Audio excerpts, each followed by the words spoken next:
When Alaric used to not believe in the phrase, if someone is destined for you, they will come back to you.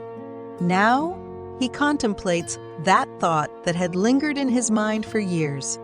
After Anna was declared fit to go home from the hospital today, it was the first time Alaric persuaded a woman to stay in his mansion. Anna. Unplanned, his heart gradually fell for her. Even Alaric, known for never valuing women, was now begging Anna. Anna was torn. She gazed at Alaric's fingers gently entwined, pleading for her to return to his mansion. She diverted her gaze, looking at him intensely, and he did the same. His usually sharp eyes now held a soft and melancholic expression, as if they were diving into Anna's honeyed eyes with a pleading look. All right. Believe it. The heavy burden Alaric had been feeling inside his chest seemed to lift just like that upon hearing Anna say those words. Alaric let out a sigh of relief. Great, let's pack your things and you can return to the mansion soon. As Alaric was about to get up from his seat to help Anna pack, a firm grip stopped him in his tracks. What's wrong? Alaric looked at Anna with a puzzled expression. I have a request. Anna said.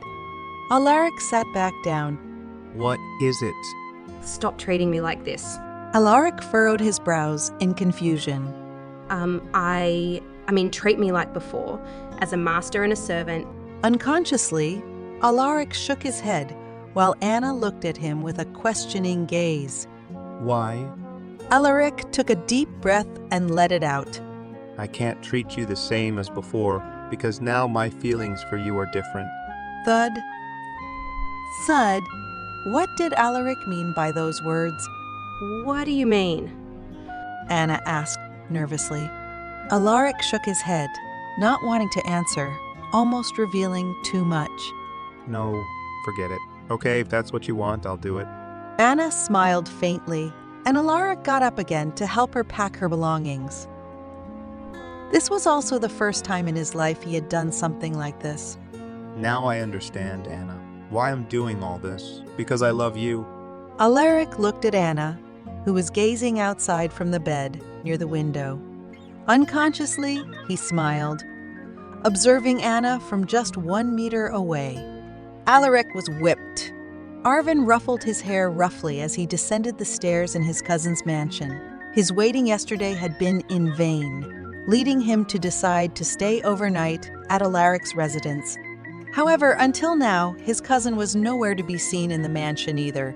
His tiredness had caused him to wake up from sleep, which was still not restful after that incident. Where are you, Rennie?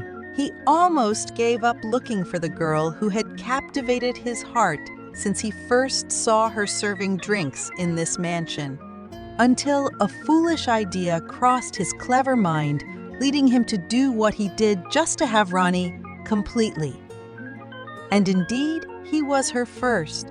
The clock had struck 10, but Alaric's whereabouts were still unseen. A servant approached him with drink in hand. This is your drink, sir. Arvin nodded. Thank you. He smiled. The servant didn't immediately leave, still standing in front of him. What's the matter? Arvin looked at the servant confusedly. I'm sorry, sir. Are you my sister's new employer? The servant seemed timid. Arvin furrowed his brows. Your sister. The girl servant nodded. Rainey, my sister. Thud, thud. So this girl in front of me is Rainey's younger sister? Both of them are servants in this house. Ow. Oh God, I really regretted ruining this. Please reunite me with her as soon as possible, and I promise to marry her right away when I find her. Sir. The call interrupted his thoughts. Arvin cleared his throat, looking at the girl who was still standing, holding a tray that previously brought his drink. What's your name? My name is Nina, sir.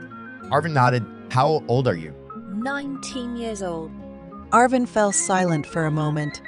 I apologize, sir. She your new employer? Nina asked again. Arvin nodded. Yes, I'm her new employer. Nina smiled with bright eyes, but then it dimmed. But Why doesn't my sister visit me anymore? She mumbled to herself, but Arvin faintly caught her words. As he was about to continue the conversation, a voice made Arvin turn around. Why are you here? Arvin gestured for Nina to return to the kitchen. As his cousin approached him, Arvin scratched his nape that wasn't itchy, seeing his cousin's poker face. You're used to this, bro? I haven't been here for a long time. Why don't you greet me and ask about my well-being first? Alaric sat on the sofa. Is that important? Arvin scratched his neck again, sighed irritably. Are you going to be rude even if you found the woman you love? Gotcha. Alaric fell silent. Arvin smiled when he saw his cousin's reaction. Oh, I see. Could it be that you've already found the woman you love, so you're acting this way with me? Arvin said teasingly. It was only then that Arvin realized that Alaric was not alone. He turned and found a girl holding a handbag standing not far away, giving him an awkward smile. Oh, is this her? Arvin asked eagerly, leaving the sofa to approach the girl who was still standing awkwardly. As he was about to ask the girl something, Alaric's words stopped him. No, she's just a servant. Alaric got up from his seat and put his hands in his pants pocket. His statement managed to make someone's heart ache upon hearing it. However, it was successfully concealed with a smile. So, excuse me? She said, giving a slight curtsy before leaving. So why did you come here? Arvin squinted his eyes in annoyance and huffed irritably. Why did his cousin always know when he needed his help? I take back what I said yesterday, cousin. Arvin said. Alaric smiled teasingly. You only call me cousin when you need my help. Nothing's changed. What is it this time? Taking back your words, but you've swallowed them yesterday. How can you take them back? Arvin sighed in frustration. Why did his cousin always manage to counter his words? Forget it. I don't want to exchange pleasantries. I need your help. I need it because I want to find Randy quickly. Alaric folded his hands and smiled dismissively. You've only been trying for 1 week on your own, and now you're giving up. Arvin stayed silent, choosing not to respond to Alaric, who was currently speaking. Is this the same Arvin Nagara Johnson who proclaimed to the whole world that he's in love, and now you're giving up on your love? Patience, R. Don't interrupt. Patience. Now's not the time to interrupt your love expert cousin speaking. But he couldn't help but be impatient. I'm not giving up. I just want to find Rainey quickly. Alaric smiled mysteriously. Don't you know that there's nothing instant in this world?